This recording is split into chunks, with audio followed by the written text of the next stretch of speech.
안녕하십니까? 저는 지금 60을 훌쩍 넘긴 딸 하나를 애지중지 키워낸 여자입니다. 아무리 생각해도 저만큼 인생을 매일매일 사건과 사고로 쌓아올린 사람은 없는 것 같아서 이야기를 풀어보고자 이곳을 찾아와 사연을 올리게 되었습니다. 이 나이가 될 때까지 정말 하루도 일이 없었던 적이 없더라고요. 어찌 보면 기구한 운명이고 어찌 보면 빡빡한 인생이지만 여러분들께 제 이야기를 들려드리고 싶어서 찾아왔습니다. 하루에도 수십 번씩 바뀌는 갈대 같은 마음처럼 제 인생이 참 여러 번 바뀌었습니다.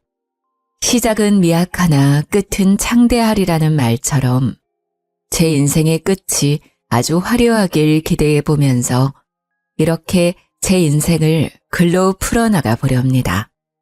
어찌 제 삶을 글 몇 줄로 끝낼 수 있겠냐마는 최대한 청취자 여러분들이 듣기 쉽도록 이야기를 써내려가겠습니다. 끝까지 들어주시고 제 인생의 끝을 여러분이 함께 해주신다면 더할 나위 없이 좋을 것 같습니다. 저는 강원도 산골에서 태어나 뒤로 10발자국만 디뎌도 산이 나오는 시골 깡촌에서 쭉 자랐습니다. 산공기도 좋고 물소리도 졸졸 나고 가끔 가다가 들짐승이라도 마주치는 날에는 죽었다 싶을 정도로 무서워서 도망을 가야 하기도 했지만 그 시골이 참으로 정겨웠습니다.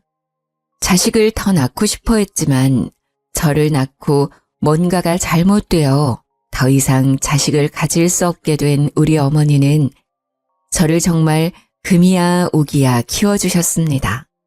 어릴 때 저는 시골에서 사는 게 너무나도 행복했지만 점점 커갈수록 이 좁은 시골에서 자급자족하며 생활하는 것에 신물을 느끼게 되었습니다. 저희 아버지는 북을 치는 사람이었는데 국악을 하시는 대모님을 따라다니면서 푼돈을 벌며 생활하시던 분이었습니다. 저는 당연히 제대로 된 교육을 받으면서 자라지 못했고 북을 치는 아버지를 따라 장터에 나가는 것이 가장 재미있는 일이라 여기며 살았습니다. 보고 배운 것이 그것뿐이라 저는 어릴 때부터 구수한 소리를 잘 따라내었고 장터에 따라 나가서 북을 치는 아버지 옆에서 노래를 부르며 용돈을 벌었습니다. 그게 제가 초등학교 저학년 때의 일이었는데 가끔 장터에 나온 동급생 친구들에게 놀림을 당하기도 했지만 돈을 벌어 과자를 사 먹을 수 있음에 기쁘기만 했습니다. 학교에서도 제가 장터에서 노래를 부른다는 것이 소문이 나서 가끔 선생님들께서 노래를 시키기도 하셨습니다. 어린 나이였지만 시골에 다 쓰러져가는 집에 사는 저는 학교 근처에 새 아파트에 사는 친구들이 부러워 돈을 모아 집을 사고 싶다는 열망을 가지게 되었습니다. 어느 날은 평소와 다름없이 장터에 나가 구수한 트로트를 부르며 1,000원, 2,000원 꼬깃꼬깃 용돈을 모으고 있었는데 외부에서 오신 명창이 저를 발견한 것입니다.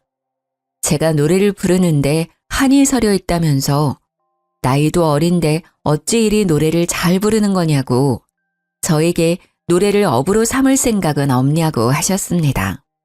당시에 저는 돈 버는 재미에 맛이 들려 있었기 때문에 땀을 뻘뻘 흘리며 거절을 하는 아버지 옆에서 꼭 하고 싶다고 제 의견을 피력했습니다. 사탕을 잔뜩 사주겠다는 명창의 말에 이끌려 저는 노래를 제대로 배우기 시작했죠. 그 명창은 판소리를 하는 사람이었던 것이었습니다. 어줍지 않게 트로트만 따라 부르던 제가 판소리를 하려고 하니 여간 힘든 것이 아니었습니다. 정말 TV 드라마에서 보는 것처럼 날이 추워지는 가을날, 산 중턱에 있는 폭포수에 들어가 득음을 위해 물살을 맞으며 노래를 부르기도 했습니다. 명창이 말하는 득음이 어떤 것인지도 모르는 12살 된 아이가 소리를 내고 있으니 어디 제대로 된 결과물이 바로 나오겠습니까? 저는 그 득음의 길을 걷기 위해서 쉬지 않고 노래를 불렀고 사춘기가 오고 목소리 톤이 미묘하게 달라지는 시기에 소리를 하도 질러댄 탓에 목소리가 걸걸하게 바뀌었습니다.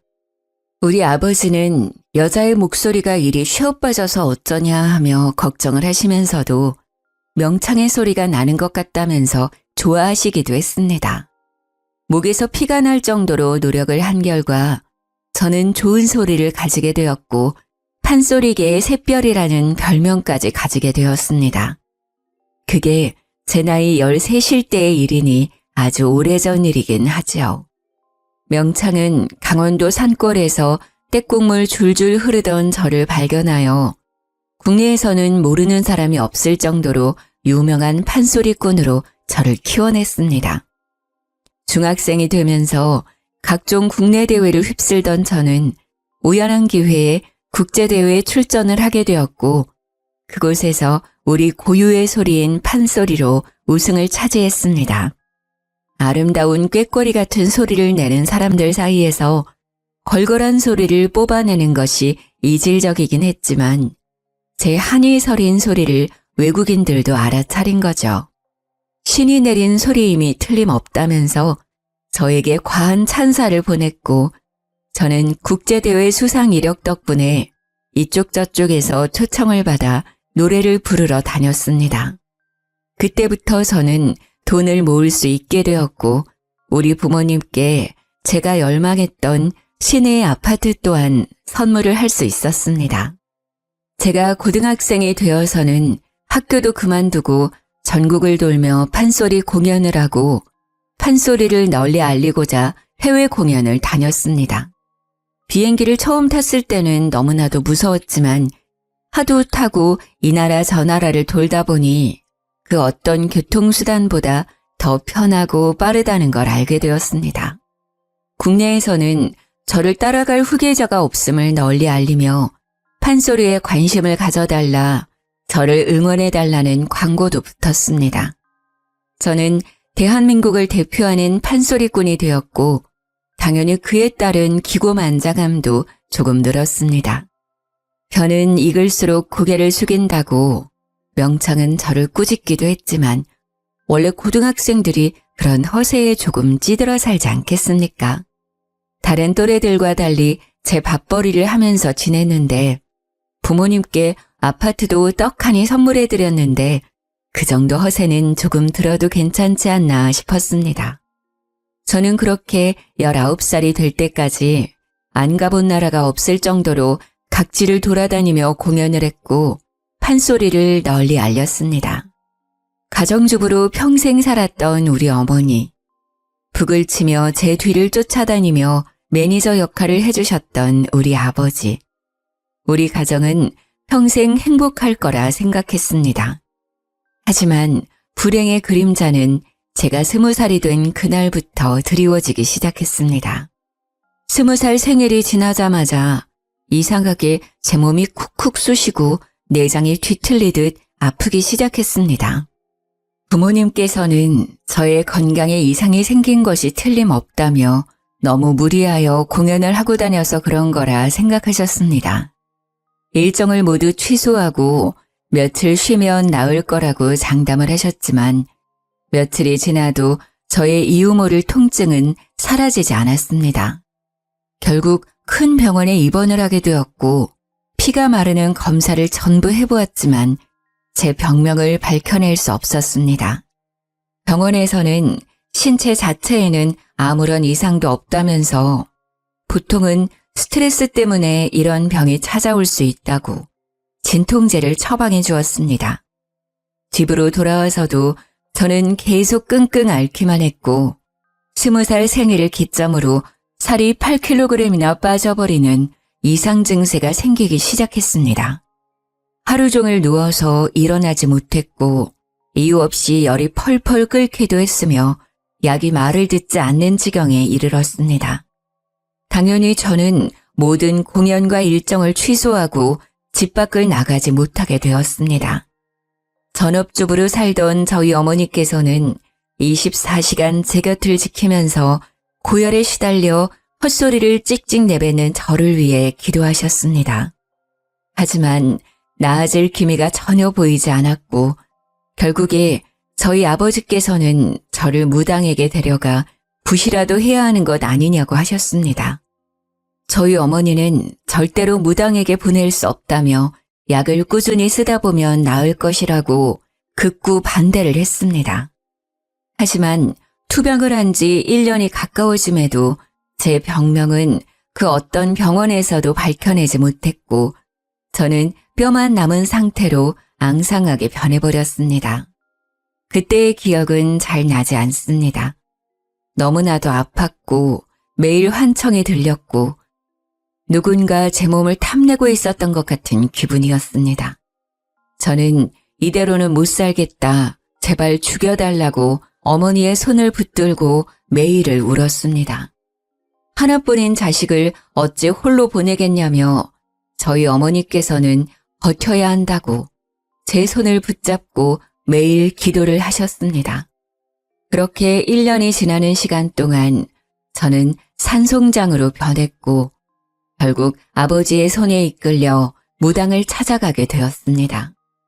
용하다는 그 무당은 산속 깊은 곳에 신당을 꾸려 지내고 있었는데 업히다시피 등장한 저를 보고는 혀를 끌끌 찼습니다. 딱 보아하니 이 계집의 목소리가 신통방통하구나. 그러니 목소리를 탐나는 신이 들러붙어서 떨어질 생각을 안 하지. 이 계집에 살리려면 신내림 구슬하는 수밖에 없어. 들러붙은 신이 앵간에서는 떨어지지 않는 분이시다. 넋을 그리고 천국을 떠돌아도 방법은 신내림굿 하나뿐이야. 당연히 판소리로 이름을 알리고 있던 제가 무당이 되어야 한다고 하니 저희 부모님께서는 죽어도 안 될 일이라고 극구 반대를 하셨습니다. 특히 어머니께서는 하나뿐인 딸을 어찌 무당으로 만들고 자기들이 발 뻗고 살 수 있겠냐고 절대 안 될 일이라고 살려만 달라고 울고불고 빌었습니다. 하지만 무당은 살릴 수 있는 방법은 신내림굿밖에 없다면서 어머니께 신내림을 받지 않겠다면 애를 데리고 나가라고 소리를 치셨다고 하셨습니다. 제 병명은 열병도 정신병도 아닌 신병이라는 것이었습니다. 저는 흐릿해지는 정신 속에서도 그 말만큼은 제대로 들었습니다. 신병은 고칠 수 없는 병이라고, 저 여자애가 아니라면 누구라도 저 신을 모셔야 하는 운명이라고, 호통을 치는 무당의 목소리를요. 부모님께서는 절대로 있을 수 없는 일이라며 저를 다시 데리고 강원도로 오셨고 저는 정말 숨이 꼴딱 넘어가는 지경까지 이르렀습니다. 병원에서도 병명을 알 수 없으니 기도에 의존해라, 마음의 준비를 해라 하는 말만 반복했고요. 결국 부모님께서는 저를 이렇게 잃을 수 없다는 마음에 다시 무당을 찾아가셨습니다. 많이 노하셨다. 자기 인생에 순응하지 않고 순리를 거스르겠다고 결심을 했으니 누구라도 신내림을 받아야 할 것이야. 결국 저희 어머니께서 저 대신 신내림을 받겠다고 결심을 하셨고 신내림 굿을 통해 믿기 힘들겠지만 어머니는 무당이 되었습니다. 신내림 굿이 꼬박 15일간 이어졌고 저는 시름시름 앓다가 점점 몸이 호전되는 것을 느끼게 되었습니다. 정말 그 누구도 겪지 못할 신기한 일이었습니다. 15일 동안 열이 끓었다가 가라앉았다가 내장이 뒤틀렸다가 잠잠해졌다가 하더니 15일 뒤 저는 제 두 다리로 방을 걸어 나왔습니다. 홀로 제 옆을 지키던 아버지께서는 제 다리로 걸어 나오는 저를 보고 눈물을 하염없이 흘리셨습니다. 저는 정신이 맑아지는 기분을 느끼며 아버지께 그동안 고생하셨다고 이야기를 하는데 아무리 찾아도 우리 어머니가 보이지 않더라고요. 그제야 저는 어머니께서 저 대신에 신내림 굿을 받았고 무당이 되어 암자에 들어가게 되었다는 소식을 접할 수 있었습니다. 저는 저를 위해 한 몸을 희생하신 어머니의 모성애에 끊임없이 눈물을 흘렸습니다. 어머니가 너무나도 보고 싶고 그리웠습니다. 저는 며칠 지나서 몸이 정말 완벽하게 일상에 적응을 하자마자 어머니를 찾기 위해 산속에 있는 암자를 찾아갔지만 어머니를 볼 수 없었습니다. 신의 노여움이 엄청나게 컸고 저를 다시 만나면 제 몸을 집어삼킬지도 모른다고 하여 저와 만나는 것을 거부하셨기 때문이었습니다. 그 뒤로 저는 아버지와 단둘이 생계를 이어가야 했고 어머니와는 거의 생이별을 한 채 지내야만 했습니다. 신이 저를 탐내고 있다는 것이 현재 진행 중인 일이었는지 찾아가도 암자 문을 닫고 저를 만나주지 않는 어머니 때문에 어쩔 수 없이 어머니를 잊고 살아야 했습니다. 1년에 한두 번 정도 암자 전체가 개방되어 너도 나도 신을 기리며 기도를 하러 오는 사람들 속에 파묻혀 멀리서 어머니를 보는 것 말고는 볼 수 없었습니다. 저는 다시 판소리를 시작하게 되었습니다. 멀리서나마 어머니께서 제 소식을 듣고 응원을 해주시길 바라는 마음에서 말입니다. 이전처럼 명성을 되찾는다면 제 기사를 통해서 제 얼굴 한번 더 볼 수 있을 거라 생각을 하고 다시 한번 도약하기 위해 애썼습니다. 저는 명창이라는 수식어를 가지게 되었고 은퇴를 하신 선생님들의 뜻을 받들어 국내의 판소리를 전파하는 일에도 아낌없이 나서게 되었습니다. 그러던 어느 날 우연치 않게 공연을 하러 간 무대 뒤에서 한 남자를 만나게 되었습니다. 그 남자는 저와 달리 서양음악, 성악을 전공한 남자였는데 저에게 한이 서린 그 목소리가 너무나도 아름답다며 다가왔습니다. 아름다운 목소리는 성악 쪽이 아니냐고, 제 목소리는 걸걸한 거지요 하며 대꾸를 하는데 제 목소리에는 남들에게 없는 뭔가가 있다며 푹 빠져들었다고 하더라고요. 제가 했던 공연들은 빠짐없이 다 보았다면서 저에게 사인 한 장을 해주라고 혹시 연락해도 되냐고 전화번호를 알려달라고 했습니다. 판소리를 하면서 남자의 관심을 받았던 적이 별로 없었던 터라 저는 쑥스러운 마음을 숨기며 전화번호를 알려주었습니다. 그렇게 서서히 서로에 대해 관심을 두고 연락을 하기 시작했고 제가 지방에 있든 어디에 있든 보고 싶다며 달려와주는 그 남자에게 빠져들었습니다. 제가 판소리 공연 후 지쳐있을 때 활력소가 되어주고 간혹가다 보고 싶은 마음이 쑥쑥 트는 어머니의 빈자리를 채워주는 그런 남자였습니다. 공허한 마음 한구석을 늘 지니고 살았던 저에게 꽉 차는 사랑을 보여주는 그 남자를 어찌 제가 가만 놔둘 수 있었겠습니까? 저도 속수무책으로 그 남자에게 빠져들게 되었고 저희는 남들보다 조금 빠르게 결혼을 약속하게 되었습니다. 성악을 전공한 남자답게 집안이 전부 음악을 전공한 사람들로 가득하다고 이야기를 해주었습니다. 시댁이라는 곳에 처음으로 인사를 드리러 갔는데 장식장 한편이 음악 콩쿠르에 나가 상을 받아온 트로피들로 가득하더라고요. 저도 어디 가서 상이라고 하면 빠지지 않는 사람이었지만 웅장한 집에 들어가니 주눅이 드는 것은 어쩔 수 없었습니다. 알고 보니 가족들이 전부 피아니스트, 지휘자, 성악가였고 죄다 독일에 유학까지 다녀온 인재들로만 구성이 되어 있었습니다. 북을 치는 아버지와 무당인 어머니를 둔 저는 너무나도 모양새가 빠지는 예비 며느리였습니다. 산골에서 폭포수를 맞으며 수련을 했던 저와 달리 남편은 어릴 때부터 독일에 유학을 가서 선생님께 발성하는 법을 배우고 피아노를 치기 시작했다고 했습니다. 제가 득음을 하겠다고 소리를 쥐어짜낼 때 남편은 유럽 여행을 하면서 각국의 맛있는 것들은 죄다 먹어봤다고 했습니다.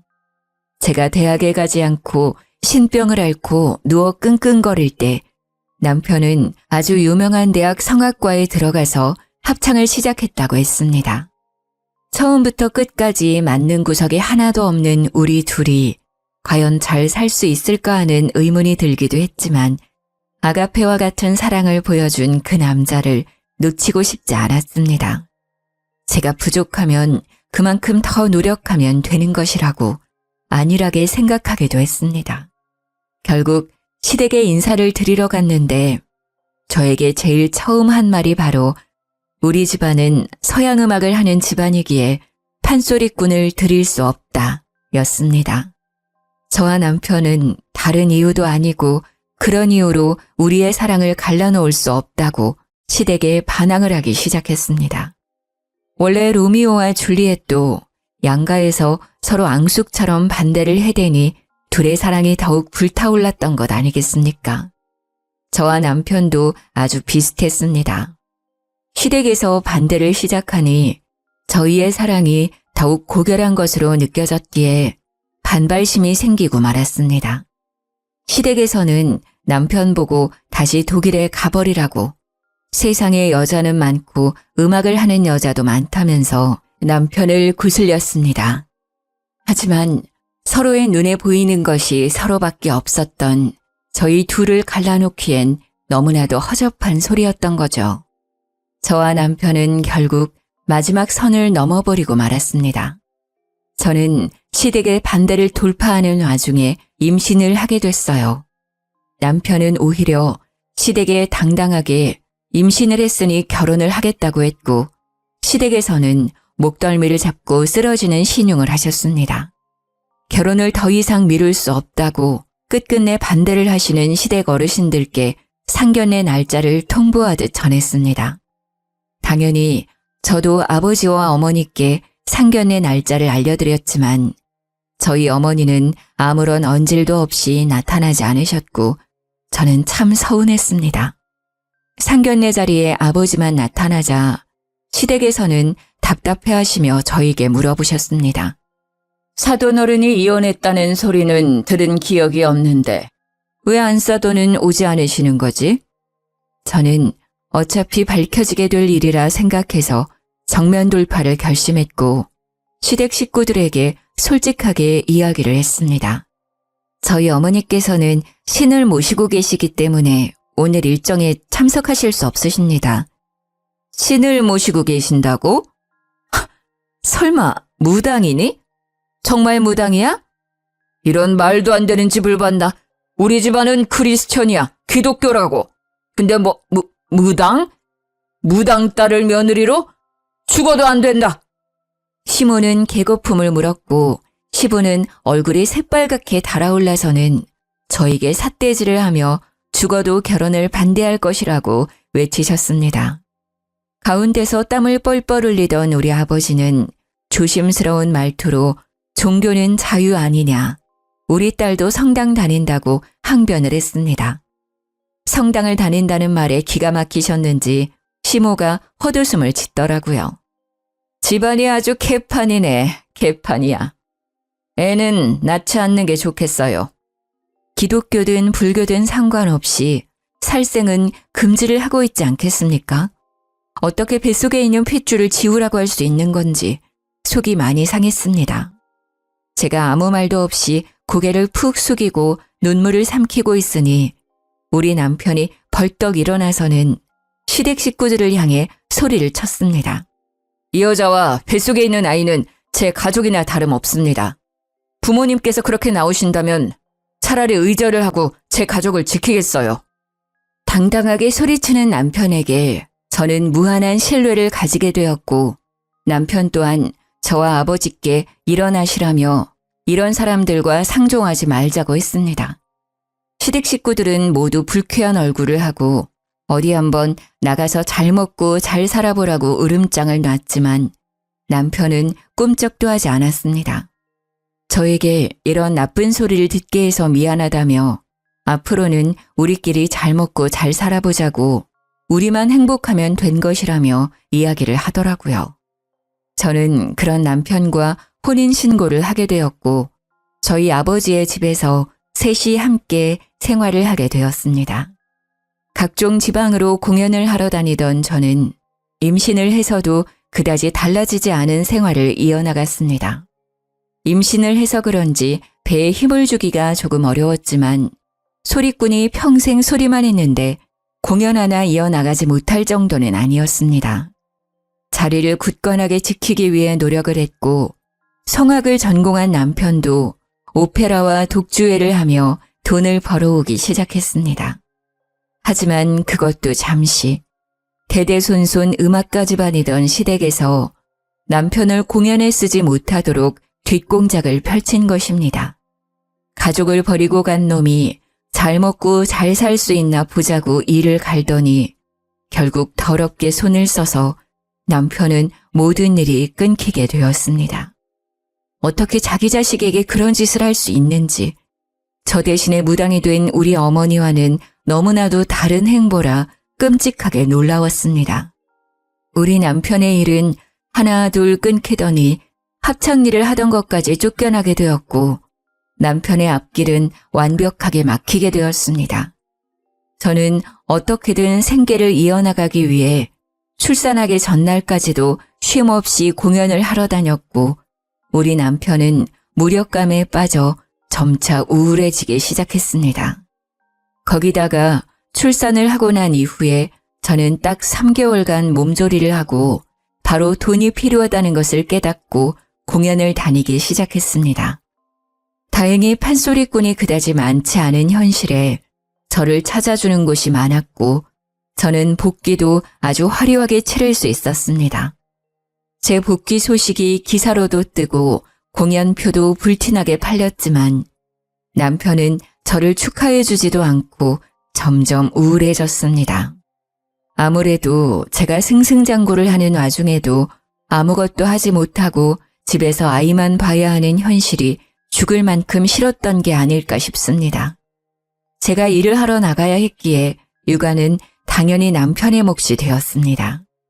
육아를 도와줄 주위 어른이 하나 없었으니 부부가 해도 바쁘고 힘들다는 육아를 남편 혼자 하느라 얼마나 힘이 들었을까요? 남편은 집 밖으로 나가지도 못하고 하루 종일 아이를 업고 집안일을 해야 했으니 자존감도 많이 떨어졌을 거라 생각이 듭니다. 해외 유학파로 이름을 날리면서 네로라 하는 대학을 졸업하고 오페라며 합창이며 솔리스트며 이름을 날리던 우리 남편이 한순간에 경력 단절남이 되었으니까요. 거기다가 노래와 상관없는 육아일만 하루 종일 하니까요. 매일 우는 애만 달래고 애 분유주고 기저귀 갈고 씻기고 우울증이 찾아올 수밖에 없게 된 것이죠. 출산을 해보신 분들이라면 다들 아실 거예요. 너무나도 연약한 우리 아이가 아플까봐 다칠까봐 하루 종일 애만 살피고 있는 자신에게 빠지는 무기력감, 우울감. 남편은 결국 공연을 끝내고 돌아온 저에게 이렇게는 못 살겠다, 숨도 못 쉬겠다, 힘들다 하면서 울고불고 난리를 쳤습니다. 남편의 우는 모습에 놀란 저와 아버지는 남편을 데리고 병원을 찾게 되었고 병원에서는 육아 우울증이 온 것 같다고 했습니다. 하지만 제가 가장인데 일을 쉴 수도 없는 입장이고 저와 아버지는 계속해서 공연을 하기 위해 집을 비우게 되었습니다. 그런 생활이 이어지자 남편은 결국 시댁에 전화를 걸어서 우울해 죽고 싶다고 제발 살려달라고 빌었다고 하더라고요. 그런 기회를 놓치지 않은 시댁은 남편을 살살 구슬려서 잠시 해외에 나가서 바람이라도 쐬고 오는 게 어떠냐고 제안을 했다더군요. 남편은 저에게 웬일로 밝게 웃으면서 시댁과 연락이 닿았는데 자기한테 나를 세우지도 않고 우리 아이 안부도 물어봤다며 좋아했습니다. 우울해 죽겠다고 하니 돈을 주겠다고 해외여행을 좀 다녀오라고 했다고 가도 괜찮겠냐고 물어보더라고요. 남편의 웃는 얼굴을 정말 오랜만에 봤고 연을 끊겠다던 시댁에서도 먼저 손을 내밀어 주신 게 감사해서 남편에게 다녀오라고 얘기를 했습니다. 남편은 갓난아이를 데리고 독일에 가겠다고 했고 저는 아이를 두고 가라는 것으로 약간의 실랑이가 벌어졌습니다. 남편은 독일에 가서 베이비시터를 두면 된다고 했고 자기가 당장 일이 없으니 함께할 시간이 충분하다고 우겼습니다. 하지만 저는 해외에 나가서 애가 아프게라도 하면 곤란하지 않겠냐. 차라리 내가 공연을 다닐 때 24시간 상주 도우미와 함께 다니겠다고 했습니다. 남편은 저에게 그동안 공연을 한다고 집안을 돌보지도 않던 사람이 어찌 애를 보겠냐며 박박 우겨서 저는 결국 남편이 하고 싶다는 대로 해주게 되었습니다. 아이가 돌이 지날 때까지 제대로 아이를 돌본 적이 없는 건 사실이었으니까요. 아무튼 남편이 해외로 나간 지 한 달이 지나고 2달이 지났는데도 남편은 한국에 돌아올 생각을 하지 않았습니다. 처음에는 이왕 나간 거 제대로 즐기다 와라 했는데 2달이 넘어가면서부터 슬슬 마음 한구석이 불안해지기 시작했습니다. 그즈음쯤 아버지께서 북을 하도 오랜 시간 두들긴 탓에 손목도 어깨도 손쓸 수 없을 만큼 약해져서 통증 때문에 북을 제대로 치지 못하게 되었습니다. 저에게 다른 사람을 알아보는 게 좋겠다고 하셨고 저는 몇 개월을 더 북 치는 사람을 알아보며 공연을 돌았습니다. 남편이 독일에 간 지 6개월이 되었을 무렵 저는 남편에게 한국으로 돌아오라고 화를 냈지만 남편은 제 말을 듣지 않았습니다. 알고 보니 시부모가 해외에 있는 남편에게 모든 걸 다 제공하면서 해외에 눌어붙기를 강요하고 있었던 것이었습니다. 생활비를 전부 보태주고 집도 얻어주고 아이와 함께 생활할 수 있는 모든 편의를 시댁에서 봐주고 있었던 것이죠. 그러니 남편에게는 한국에서 얻을 수 없었던 안정과 여유가 생겼고 한국으로 돌아오고 싶지 않았던 것입니다. 게다가 독일에 있는 합창단까지 들어가서 공연을 시작했더라고요. 시댁에서는 남편이 일을 할 수 있도록 계속해서 뒤에서 일거리를 물어다 주었습니다. 저 같아도 그런 생활을 할 수 있다면 한국에 들어오지 않고 싶겠더라고요. 아버지는 북을 더 이상 칠 수 없게 되어 어머니가 계신 암자 근처에서 생활을 하고 싶다고 하셨습니다. 남편은 저에게 아이가 보고 싶지도 않냐며 독일에 들어오기를 바랐고 저는 결국 한국에서의 생활을 정리하고 독일로 떠나기로 결심을 했습니다. 물론 제 공연을 담당해주던 매니지먼트나 명창들이 저를 말리면서 다시 생각해보라고 몇 번이나 끈질기게 회유를 했지만 저는 가족을 버릴 수 없었습니다. 남편이 본인 가족을 버리고 저에게 왔듯이 저도 제 가족을 위해 떠나야 할 시기라고 생각을 했습니다. 게다가 제가 해외에서 판소리 공연을 다녔던 적도 있으니 무대를 해외로 옮기면 된다는 안일한 생각을 하고 떠나게 되었습니다. 제가 독일에 가니 살도 오르고 부쩍 밝아진 남편이 저를 맞이해 주더라고요. 다른 것보다 남편의 좋아진 얼굴을 보니까 독일에 오길 잘했다는 생각이 들어서 가정에 충실해야겠다는 생각을 하게 되었습니다. 저는 한국에 있는 매니지먼트의 도움을 받아서 해외에서도 판소리 공연을 할 수 있는 자리를 알아보기 시작했습니다. 하지만 생각보다 해외에서 초청 공연의 기회 말고는 제 판소리 공연을 할 만큼의 기회가 주어지지 않았고 저는 점점 일이 끊기게 되었습니다. 판소리에 대한 해외의 관심이 아주 잠깐이었고 후배들이 치고 올라왔기에 제가 뛰어다닐 만한 무대가 주어지지 않았습니다. 엎친 데 덮친 격으로 제가 독일에 들어갔다는 이야기가 시댁의 귀에 들어가게 되면서 시댁에서는 다시 한번 남편의 목줄을 죄기 시작했습니다. 남편이 하던 일을 모조리 끊어버린 것입니다. 남편은 실력이 나빴던 것은 아니지만 쟁쟁한 사람들 사이에서는 눈에 띄는 실력을 가진 것이 아니었습니다. 그러다 보니 시댁의 도움이 사라지자 점차 일이 끊어지게 되었고 제가 판소리로 돈을 벌 수 있는 상황이 아니다 보니 생활고에 시달리게 되었습니다. 시댁에서는 이참에 집세를 내주던 것도 생활비를 지원해주던 것도 모조리 다 제약을 걸어버렸고 저는 무기력해진 남편의 모습을 다시 한번 봐야 했습니다. 어떻게든 우리 가족이 먹고 살 만큼의 돈이 필요했기에 저는 독일에서 아이들을 돌보는 시터 일을 시작하게 되었습니다. 남편과 달리 독일어를 전혀 할 줄 몰랐던 저는 독일에 있는 한인 아이들의 등하교와 방과 후 시간을 기다리며 아이들의 간식을 챙겨주는 시터 일을 했습니다.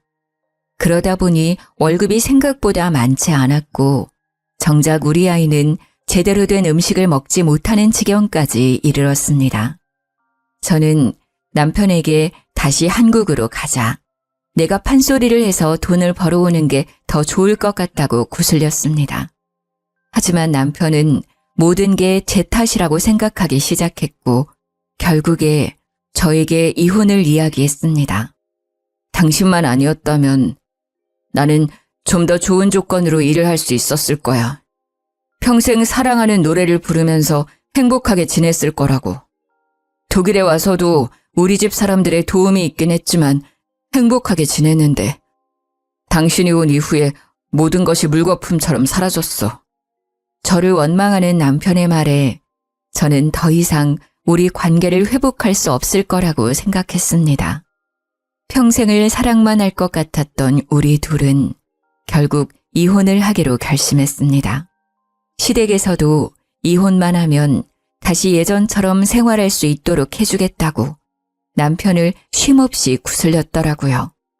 결국 저는 이혼 도장을 찍고 아이를 데리고 한국으로 돌아와서 다시 판소리를 시작했고 다행히 자리를 제대로 잡아서 10살까지 아이를 홀로 키웠습니다. 아버지께서 아이를 돌봐주시는 동안 저는 쉼없이 전국을 돌면서 돈을 벌었습니다. 아이가 초등학교에 입학을 하고 음악가의 피가 흐르긴 하는 건지 피아노를 배우고 싶다고 해서 저는 아이에게 피아노 선생님을 붙여주었습니다.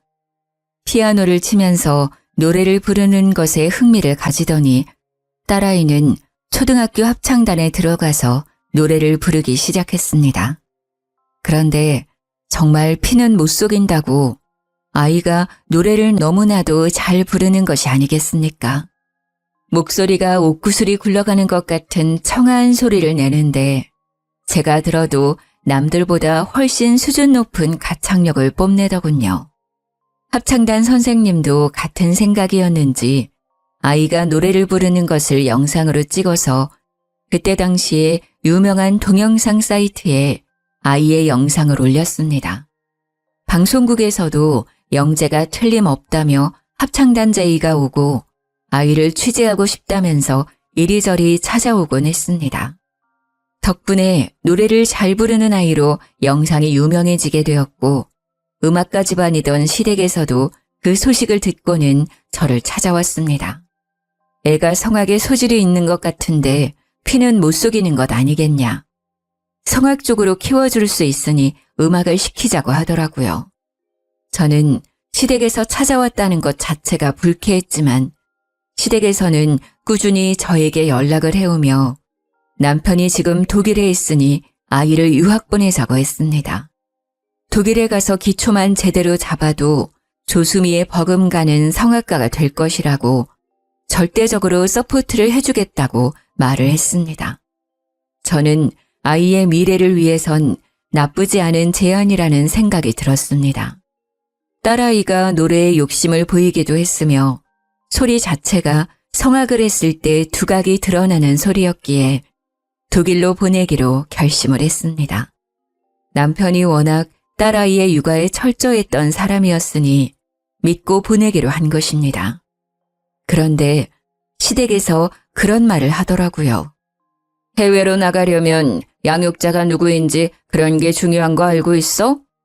남편이 양육자로 지정되어 있지 않으면 법적으로 제한이 생길 수 있어. 그러니까 아이를 위한 길이라고 생각하고 양육자를 우리 아들로 바꿔주었으면 해.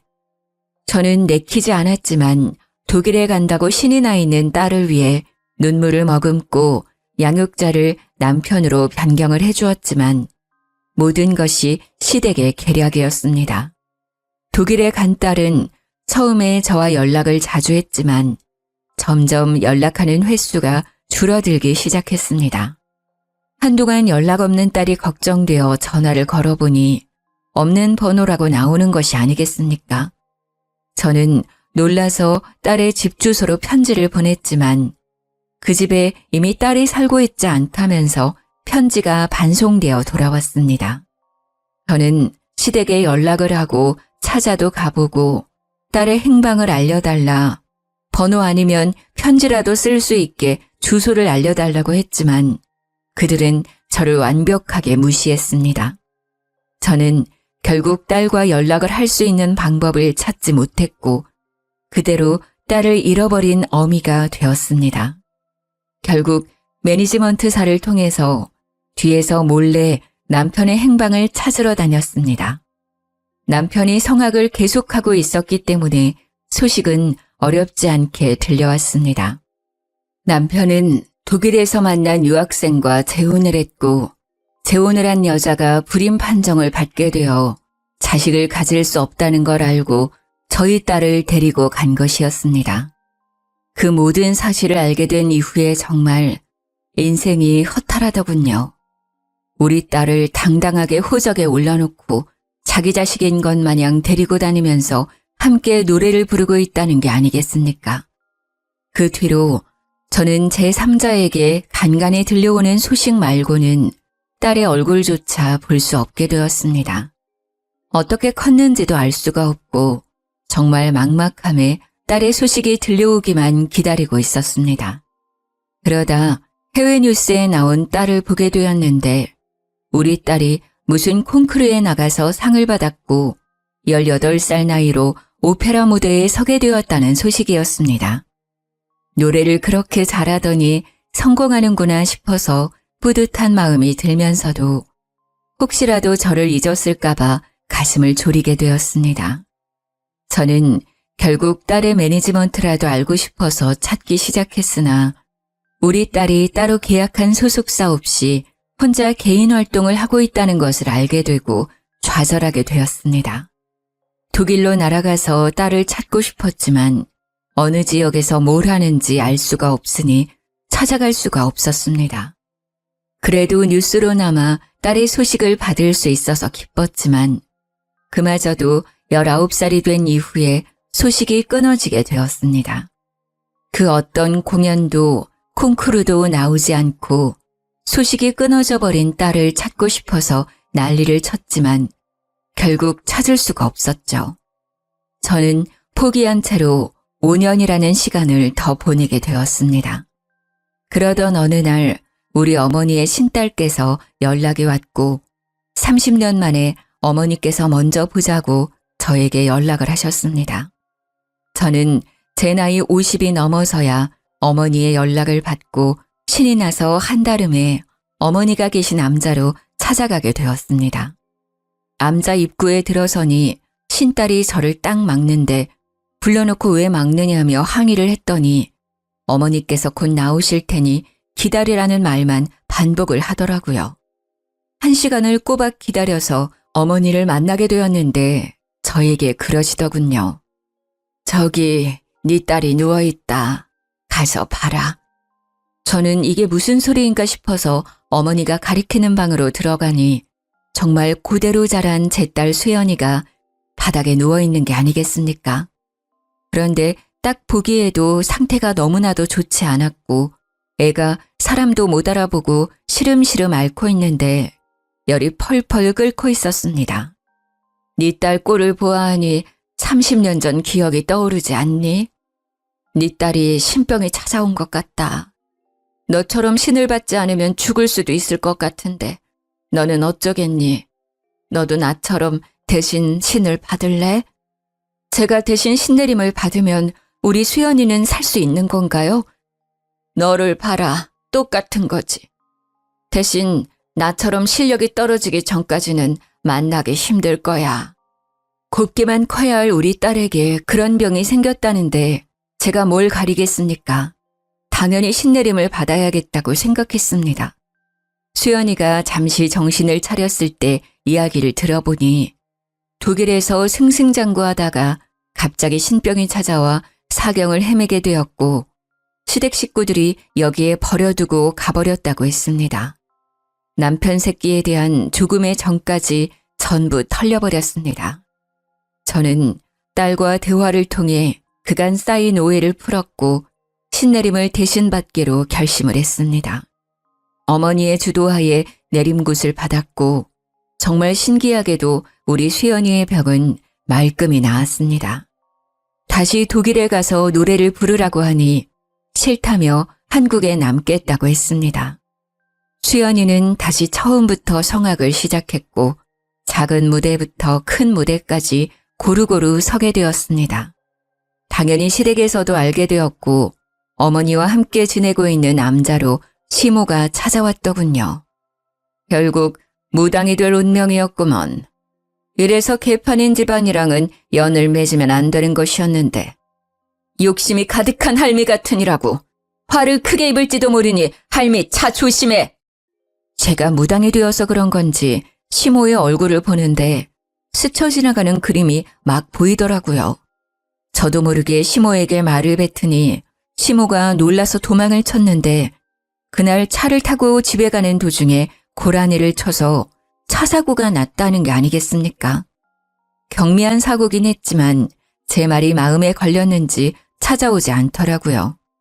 우리 딸이 독일에 들어가지 않고 계속 한국에 있으니 결국 전 남편과 재혼녀가 한국에 와서는 우리 딸을 설득하기 시작했다고 합니다. 딸이 귀찮으니 저희 암자 근처에 아버지 집으로 숨어 들어왔는데요. 끝내 저희 암자까지 찾아와서는 딸을 내놓으라고 저를 협박하기 시작했습니다. 내가 내 딸을 대신해서 신내림을 받았는데 이제 와서 내 딸을 데려가려고 해? 호적상 내 딸인데 어떻게 당신 딸이라고 박박 우게 되는 거야? 이 망할 년, 자궁에 탈이 난 게 선천적이라고 구라를 친 나쁜 년. 네가 떼다 버린 애가 셋이 넘는 걸 하늘이 아는데. 그러니 남편의 재혼녀가 사색이 되어서는 저한테 삿대질을 하며 너 누구냐고 소리를 막 치더라고요. 어쩌겠습니까? 신을 받은 이후에 보고 싶지 않아도 보이고 말하고 싶지 않아도 신의 목소리가 터져나오는 것을요. 재혼녀가 불임이 된 이유가 젊었을 때 하도 난잡하게 놀아서 낙태 수술을 여러 번 반복하면서 생긴 것이었습니다. 그 사실을 알게 된 남편이랑 시모가 재혼녀를 쥐잡듯이 잡았는데 재혼녀도 뻔뻔하게 나오더라고요. 당신도 유부남일 때 나 만나서 바람 피운 거잖아. 그러면서 둘이 개싸움을 하는데 아주 흥미진진했습니다. 결국 둘이 이혼을 하고 재산 분할까지 했는데 서로 돈을 주지 않으려고 난리를 쳤다고 하더라고요. 그 이후로 저는 제 아내 신 때문에 딸이랑 자주 만날 순 없지만 연락을 자주 하면서 지내고 있습니다. 말년에 어머니와 함께 지낼 수 있어 행복하고 아버지와도 자주 만날 수 있어서 행복하게 지내고 있습니다. 붓을 하러 오고 점을 보러 오는 사람들이 줄을 서는 남자라 안정적으로 잘 살고 있습니다. 그렇게 큰딸이 곧 결혼을 앞두고 있는데 제가 무당이라 딸에게 미안한 마음이 먼저 들더라고요. 하지만 사돈 어른이 암자까지 찾아와서는 제 손을 꼭 잡으며 며느리 걱정을 하지 말라고 자기들이 잘 보살펴주겠다고 이야기를 해주어서 안심이 되었습니다. 저에게 제가 신을 모시고 있기 때문에 신의 축복이 함께하지 않겠냐고 하는데 정말 눈물이 쏟아져서 혼났네요.